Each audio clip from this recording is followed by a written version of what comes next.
Умайн хоргүй хавдар.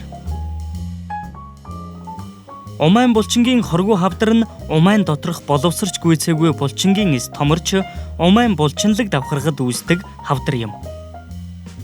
Гол шалтгаан нь дааврын өөрчлөлт байдаг. Энэ хавдар нь охид болон цэвэршилтийн насны эмэгтэйчүүдэд бараг тохиолддог бөгөөд 25-аас 50 насны эмэгтэйчүүд өвчлөх магадлал өндөр байдаг. Ялангуяа жирэмсэн үед, бэлэг эрхтний үрвсэлт өвчний үед, ерөнхий дархлаа буурсан үед энэ магадлал эрс үүсдэг. Умайн хоргүй хавдар үүсгэхэд удамшил, сарын тэмдгийн мөчлөг алдагдах, үргүүдэл ба дутуу төрөлт, бодисын солилцооны хямрал, таргалалт, чихрийн шижин, үр хөндөлт, сэтгэлийн хямрал, хүүхэд төрүүлэхгүй удах зэрэг хүчин зүйлүүд нөлөөлнө.